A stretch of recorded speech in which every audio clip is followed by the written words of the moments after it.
Ar klavieru kvarteta Kvadra koncertu Madonā aizsākušies 15. latviešu mūzikas svētki, lai visas nedēļas garumā sniegtu latviešu autoru mūzikas koncertus. Svētku tradīcijas iedibinātājs, folklorists un ilgadējs Madonas mūzikas skolas direktors Artis Kumsārs šoreiz vairāk ir padomdevēja un vērotāja lomā, jo pirmo reizi pie mūzikas svētku organizatora stūres ir ķēries diriģents un pašreizējais skolas direktors Mārtiņš Bergs. Pieredzes bagātais mūzikas dzīves patriots neslēp gandarījumu, ka svētki turpinās. Mums pašiem jārūpējās par to, lai latviešu mūzika skan Latvijā un pasaulē. Un par cik kopumā Latvijā bija tāda nevērīga attieksme pret savu mūziku. Un tad es sadusmojos un sāku rīkot latviešu mūzikas svētkus. Visiem žanriem un visu paudžu komponistiem.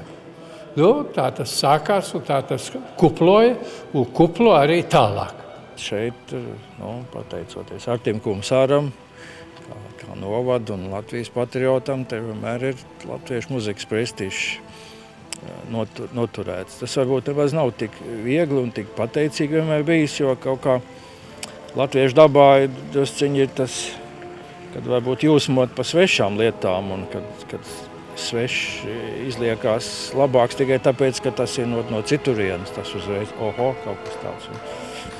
Un kaut kā nav paša dzimtā kultūra, dzimtā mūzika nav kāpēc tik tuva. Šogad latviešu mūzikas svētku programmā jaunumi. Lai arī joprojām prioritāte ir latviešu mūzikas atskaņošana, organizatori ir domājuši par to, kā svētkus padarīt demokrātiskākus, ietverot arī populāras džeza kompozīcijas. CS kvartets spēlēs džeza programmu no Evergreen klasikas repertuāru.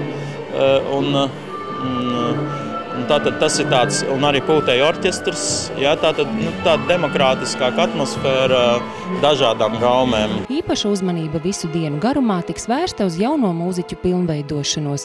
Izcili meistari, kā piemēram Imants Zemzars, Vēns Zilberts, vēl jaunais, bet jau pieredzējušais Rihards Pelšānos un citi pasniegs meistaru darbnīcas. Pats galvenais jauninājums šiem svētkiem ir meistaru darbnīca, meistaru klases, meistaru darbnīca orķestrim, solistiem un komponistiem jaunajiem. Šo tradīciju es ceru turpināt, attīstīt īpaši komponistu, jo komponistu kustība Latvijā ir vajadzīga un ir vajadzīgs, kur jaunajiem arī iegūt prasmes iemaņas. Ļoti teicami arī, ka šie te latviešu muzikas svētki arī vienlaikus tagad ir kļuvuši par tādām muzikālām nometnēm, jo uz to pusi jau gāja, jo te tomēr bija tāds jauno muziķu kodols, kas te labprāt dzīvojās visas tās dienas, kas bija arī tādi, kas atbrauc un aizbrauc viesi muziķi, bet tāds kodoliņš bija, kas dzīvojās te un tāda nometne veidojās tie dabīgā veidā. Tā kā tas ir tagad arī, pateicoties Mārtiņam Bergam, realizējies tā, pavisam oficiāli un ar materiālo atbalstu un viss tā kā pienākās. Lai arī organizatori uzsver, ka katrs koncerts ir izcils savā kvalitātē, latviešu mūzikas svētku kulminācija sagaidāma šo sestdienu koncertā Vox Amoris, kad vairāk nekā 120 mūziķu orķestris atskaņos īpašas latviešu mūzikas pērles. Īpašā viesa statusā koncertā piedalīsies arī Pēteris Vasks.